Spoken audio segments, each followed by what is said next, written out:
Nilphamari ডোমারে truck এবং মিথিলার মুখোমুখি সংঘর্ষে 2 জন নিহত হয়েছে।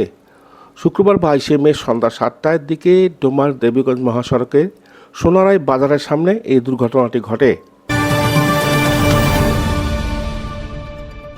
নিহতরা হলেন ডোমার উপজেলা চিরহাটি কাওলা সবুজপাড়া এলাকার মৃত মফিজউদ্দিনের ছেলে মিথিলা চালক মমিনুল ইসলাম।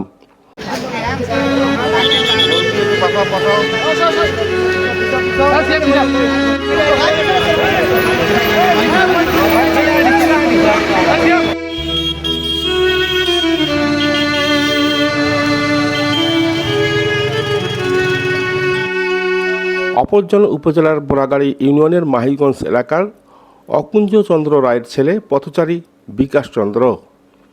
পুলিশ এবং স্থানীয় সূত্রে জানা যায়, দেবীগঞ্জ থেকে ছেড়ে আসা নীলফামারীগামী একটি ট্রাকের সঙ্গে নীলফামারী থেকে ডোমারের দিকে আসা মিথিলার সঙ্গে মুখোমুখি সংঘর্ষ হয়। এ ঘটনাস্থলে মিথিলা চালক মমিনুল ইসলাম নিহত হয়।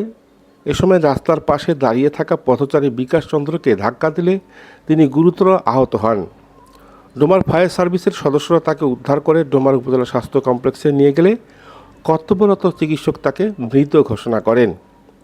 সংবাদ পেয়ে ডোমা থানার অফিসার ইনচার্জ মোহাম্মদ হাবিবুল্লাহ সহ সঙ্গীয় ফোর্স ঘটনাস্থলে গিয়ে পরিস্থিতি নিয়ন্ত্রণে আনে।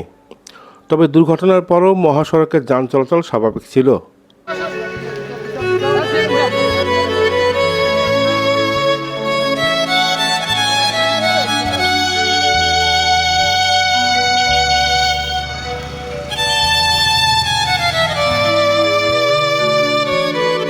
পরে লাশ দুটি ডোমা থানায় নিয়ে আসা হয়।